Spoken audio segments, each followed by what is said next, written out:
Welcome to my channel. This is Flookiesden and my name is Afolake. Saying this face for the very first time, you're welcome. On this channel, we share tips that helps new immigrants settle well in a new land. And I'm filming from Saskatoon in Saskatchewan. Happy to have you in 2023. This is another welcome vlog, guys. So you're welcome to 2023. Flookiesden is welcoming you to a brand new year, a year filled with opportunities, a year filled with so many goodies that awaits every one of us. And I'm sure as we have itemized all the things that we want to achieve this year, God willing, we'll be able to step into the right direction and hit those goals. At the end of 2023, we'll be coming back to review and say, yeah, we did it. And yes, we will. So right back to what we always talk about on this channel. I'm just here to share with you some unspoken truths about Canada. Some things that people don't say, they kind of just murmur underneath. The things that annoy us, the things that shock us, the things that disappoint us here in Canada. Honestly, there are so many things. I'm sure you heard so many things about Canada being the best country in the world, the most developed country in the world, and the most welcoming country in the world. But underneath those swagger, there are so many other things that you want to learn. So I'm going to share with you some things that people don't really talk about, that they shy away from talking about, things that they kind of talk about and just rough it on the surface. But here I'm going to be sharing with you some you've heard about, some you haven't. So let's just dive into it quickly. Number one thing I'm sure you've heard about this is the high taxes that we pay here in Canada. In Saskatchewan that I'm filming from, we pay 6% PSC, 5% GST. And sometimes we are not so conversant with this taxes, because when we go into the grocery store, we go into any service store and we see the price of an item, we just feel okay, it's $40. You go to the till and want to pay, and then you see 40 something dollars and you're like, oh, they just robbed me. But no, you're paying PSC and GST. Statutorily, that's the things we pay for. But in other provinces like Alberta that actually charges less of these taxes, you can get away with less. That's why for other provinces, you might want to check, as those taxes vary from province to province, and then that will help you to determine whether you are paying more, you want to pay more, and decide where you want to land to if you're looking forward to coming to Saskatoon in Canada. Also, most annoying is that when you buy bigger items, like you're buying a house, you're buying a car, you're buying electronics, something really big, you're paying so much of this PSC and GST, guys. But yes, I know sometimes these things come back to us, but you know, we always don't like leaving money on the table. Those things begin to mount up as bigger items, and you just find out that when you pay at the till, you find out that you have paid so much more in excess of the original value that was on the shelf. If we bring that home to our income, because we are all here to make money, we are working so hard to make money, you realize that sometimes it's not what is on your employment letter as take home that you eventually get in your paycheck or in your bank account, and you find out that, guy, have I been working for free, or somebody is stealing my money? But yeah, your employer is obliged by law to deduct and remit some taxes from your income and then pay you the net amount. Some like employment insurance, federal taxes, you have maybe group insurance, some other things that may accrue even in your or pensions. Yeah, all of these things are going to be deducted from your paycheck, and then you go home with the net. So when you are desiring for that high paying job, you should know at the back of your mind that that gross is not what is coming to your bank account.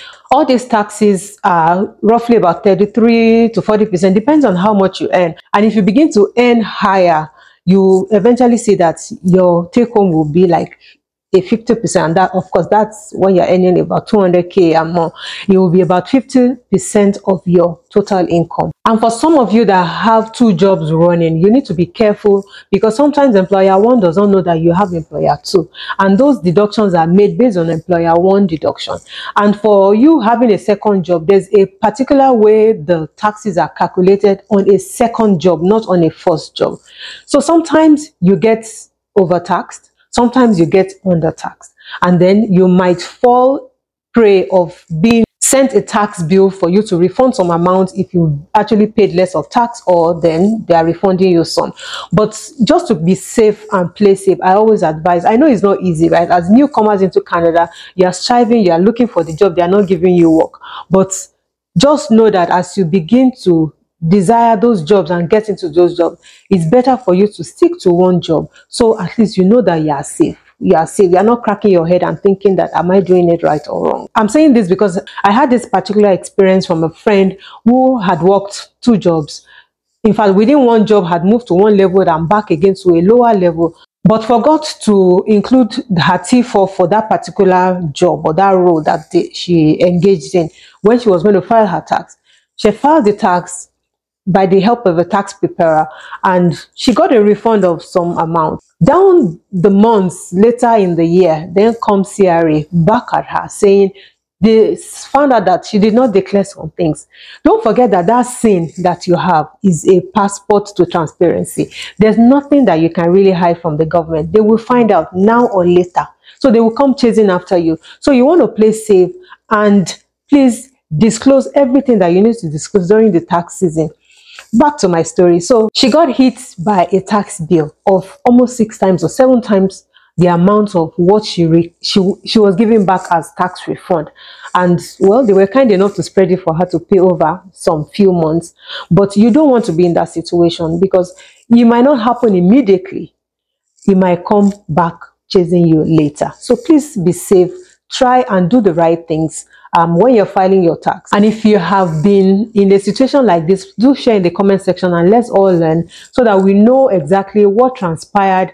Let people that are new, because this happens to new immigrants that really don't know what to do, let them learn from your experience so that they know what steps that they need to take. One thing I will always advise new immigrants is that they need to speak up. They need to ask people, those that are here for a while, how do they do it? Do they use a tax preparer? Do they do it by themselves? Sometimes some people buy those, applications by themselves and file their taxes. It's okay, but you can also use a tax preparer. But the onus lies on you to be able to give the tax preparer all your documents, whether you've gotten a loan from the government for school or whatever you have done, or you have worked multiple jobs at different times of the year.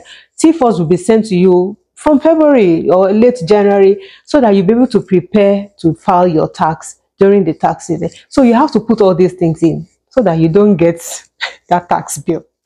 Another thing that people let's talk about is that we have homeless people in our society. Here in Canada, yes, we have homeless people.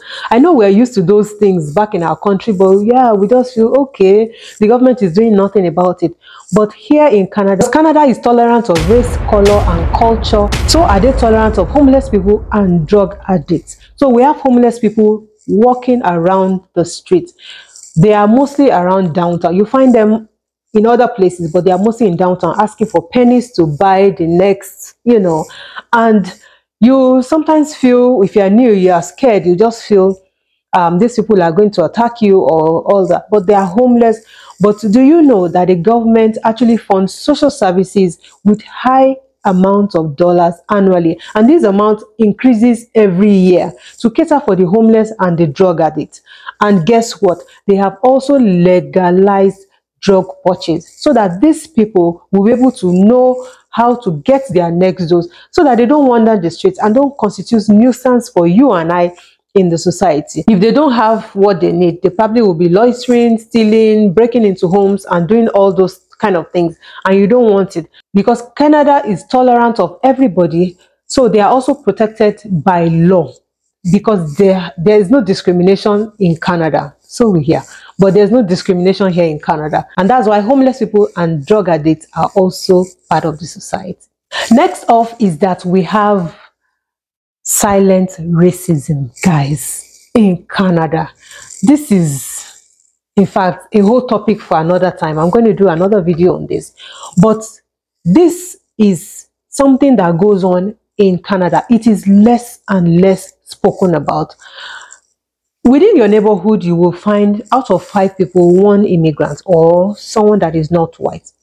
Check in the companies that you work with.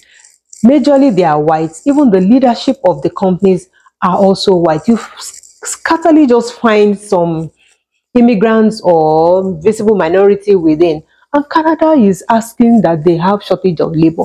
People are coming and you're not letting them get into those roles.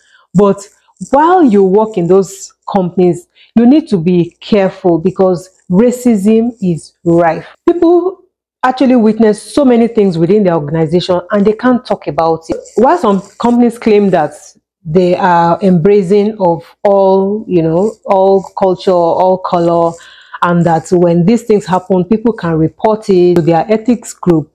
Yet, these things are still swept under the carpet. I wonder why. So these things happen here in Canada. As much as they're embracing of other cultures, there are still racism that go on underneath in your workplace, everywhere you go to. I remember even during the COVID era, when COVID was really still ripe, people won't sit. In fact, before COVID, when we newly came, we took the buses.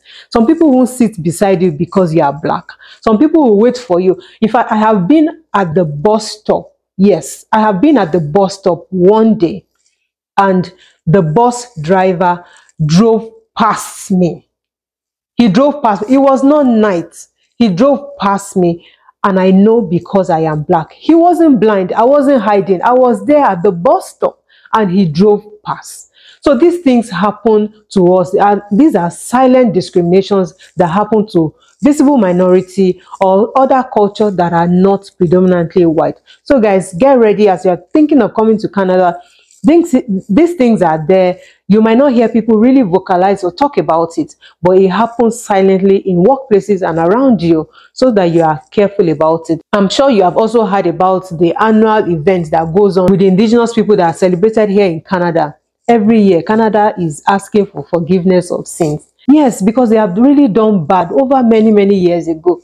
And yes, Canada is saying they are diverse. Okay, don't let me blow the trumpet, but guys, just be careful, because we know that all these things happen and needs to be addressed, but we need to be able to speak up more to address all these concerns, because it's really a thing for immigrants and those are minority within the society. I'm sure when you're abroad, outside Canada, you hear, well, people in Canada say medical services are free. Yes, they are free because they pay in their home country and they want to come to Canada to enjoy services. Okay, now, let me tell you what is going on. Medical services are restricted by Canadian and provincial budgets. And that's why sometimes, in fact, not sometimes, Canada is not producing as much doctors that they need. Most doctors flee. They go to US because they have good conditions of working, they have good pay. Canada don't pay their doctors well. So when they come here and they just see that things are not as they expect, they move. The doctor-patient ratio here is high. So many patients against one doctor, and the doctors can't cope. That's why, God forbid you have an emergency and you go to the government hospital, you are going to be waiting hours. Yes, you're going to be waiting hours to see a physician or to see a specialist. I remember also when last year, April, our daughter had a situation where she had to go see a dentist, and then she was meant to be referred to a specialist. I think there were a couple of teeth that had concerns, and she was really feeling so much pain. And we got to refer to this specialist, and the date they gave us was December. Don't forget, we went in April. December 2022 that just passed. Tell me, who can wait for 7, 8, 9 months to see a specialist for a toothache? Thankfully, miraculously, she was fine. And then we got called back in November saying that there's an open spot. Are we still willing to take this? And I said, you can keep both spots. We are not interested. And that is what is going on here. Even as new immigrants, when you land newly to Canada and you're looking for a family doctor or a walk-in clinic, it is hard. You can hardly find one because the doctors can't cope. They will just tell you they are not accepting new patients. And then you have to wait for months before you get accepted into a clinic. If you don't have any emergency, or if your family don't have any medical conditions, then you can wait. But some families can't. And this is really difficult. Maybe when they have to wait for those older generations of people that are dying, then the newer ones are coming and fill those spots. But guys, it is tough here in Canada with medical care. And Canada's government needs to work on this so that they can keep their doctors and keep the citizens safe and healthy. Okay, now, work experience. The popular Canadian work experience that we keep hearing when we move to Canada. Canadian employers are hesitant of hiring new immigrants into Canada. Canada told us that they have shortage of labor, that they need people to move to Canada. Immigrants move to Canada, and then Canadian employers are saying they are not hiring new immigrants because they don't have Canadian experience. Excuse me, please. Can you interpret that for me? How can someone that is new to Canada have a Canadian experience without giving the opportunity to at least start that work and gain that skill or experience within the role? But short of saying that is that Canadian employers too are trying to play safe, because there's high risk in hiring someone or putting someone newly on a role. There's a high cost to it.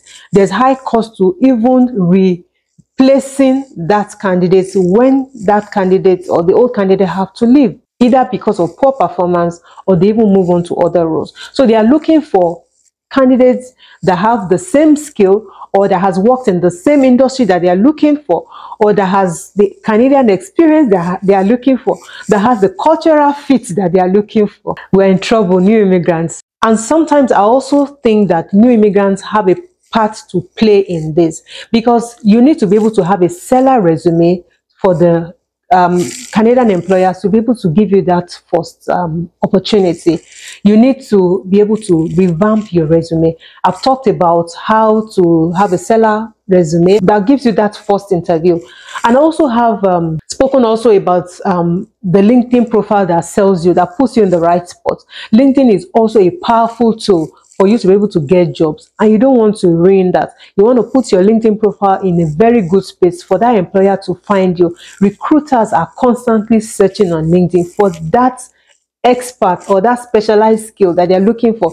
If you're a specialty in your field, you will be called on because you have that LinkedIn profile that's, you know, that just says that you can deliver on the role. Go back and work on that resume and your LinkedIn profile. English as well is not the first language of some immigrants from their home country, and this also places them in a bad spot. Employers are also very, very careful, because how would you interact with other people in the team when you can't really speak the language that everybody can relate with? Another thing is that immigrants cannot really translate their background and their skills in their resume. You need to be able to do that so that employers can understand what you have or what you've done and how you'll be able to translate into a new role.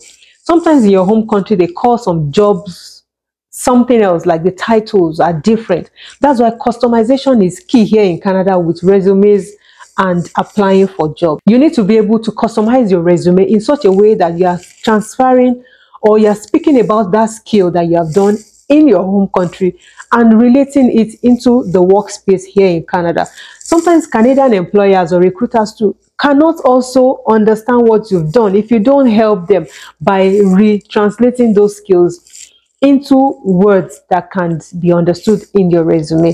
So you want to search out as well how to translate the wordings of the things that you've done in your home country into those skills so that it can be better understood in the Canadian space. So go revamp your resume and your LinkedIn profile to put you in the best advantage for an employer to find you. I offer personalized help for pre and post arrival consultation for new immigrants. If you need any help in whatever sort, I'll be able to help you. I'll leave the link in the description below.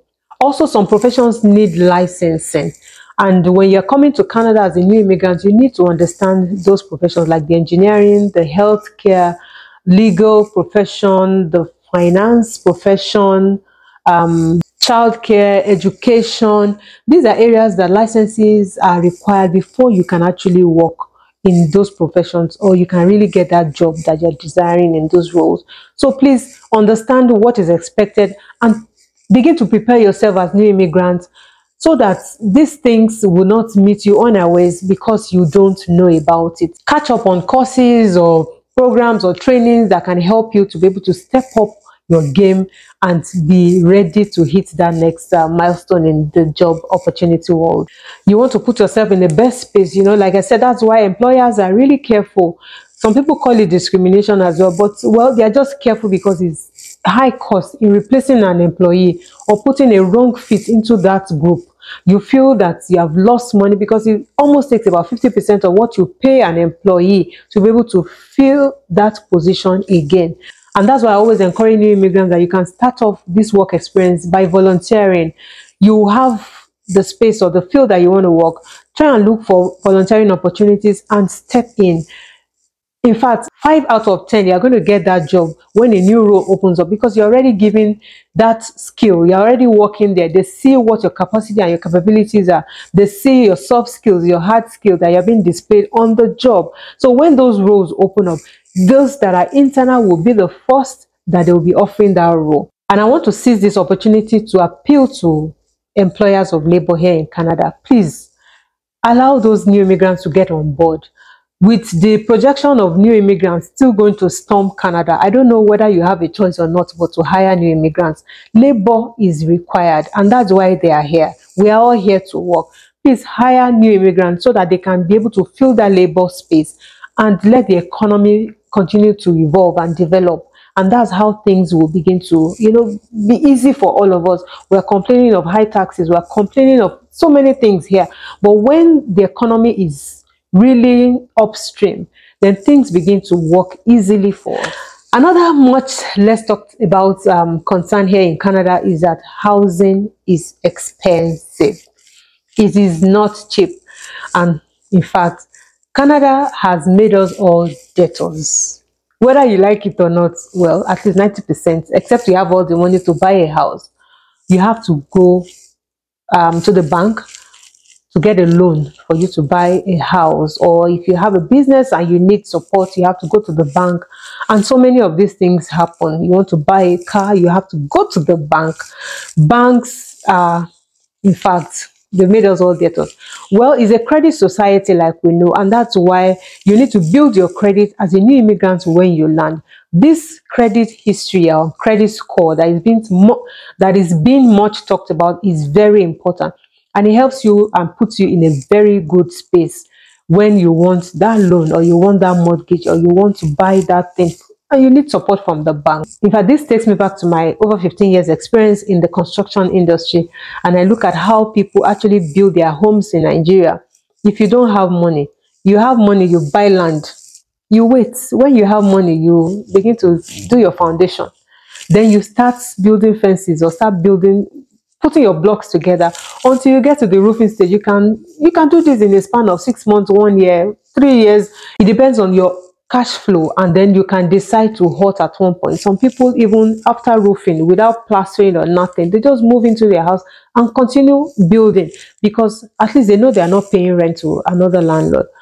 But here in Canada, these are not the things that happen. You are obliged. There are particular, construction companies that build, and they have prototypes of the things that they build. So you just look at what you like and the area you like, and then you approach the bank. They do your credit check, and all those things go on. You can go watch how to buy a house that I just posted a few weeks ago. This shows you how mortgage works in Canada, and if you're looking to buying a house in Canada, you want to watch that video to at least give you a step ahead. What I see that is driving this is that there's high interest rates. There's high labor. When there are no labor, the little ones that you find, it becomes high. Infrastructure is not there. And all of this contributes to this high cost of housing. And whether you are renting or you are buying, you are paying so much, even for just a 1-bedroom or a condo or even a basement suite. It is expensive for people to actually afford. And Canada needs to do a lot on this so that at least they will make accommodation or housing easy and cheaper for the people of Canada. Also, don't put high expectation on these houses that we buy at exorbitant prices, because the houses too, thin walls, sound penetration. In fact, when you have those houses close to each other, knock on the wall of your house and you will hear your neighbor say, "Hello, are you calling me?" Because the houses are very thin walls. They build with planks and wood and things that won't fire as engulfed everything. And that's what we pay high exorbitant amounts for. We take loans, we're indebted for 25 years, paying these mortgage fees. Canada, why? Because these houses are just so close for comfort. Some older houses too have bad insulations. Their heating systems are so bad during the winter. They are paying high bills. It's exorbitant, and this is what we are paying high prices for. It is really uncalled for. But this is where we are. Inflation is also looming in 2023, and the interest rate has been on a constant rise. So no wonder the houses and every other thing is going up. Even grocery, everything you see is on the rise, and that's what we are all experiencing currently in Canada. Thankfully, just recently, the federal government just announced that there will be a significant change in the taxes for 2023. Of course, they are considering the looping inflation that is coming on us and the high interest rate that we've been screaming about. But this will affect us in various ways, whereby our contribution room will be increasing, we'll be able to reduce taxes. There's also adjustments in the federal taxes, which means there will be reduction in the federal taxes that we pay. So there's all of this that are coming up on us for taxes in 2023. So you want to read more on this so you are aware how it concerns you and how to make the best out of it. I'm going to be leaving a link in the description box here so you can read more and just be informed. Right, so this has been as much of what I could share from the things that are less spoken about here in Canada.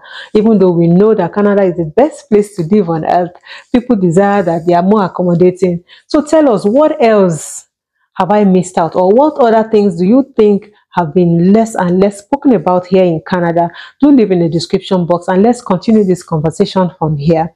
Do share the video to other immigrants and as many that are looking forward to coming to Canada, so at least they know ahead that this is what we are going through here in Canada.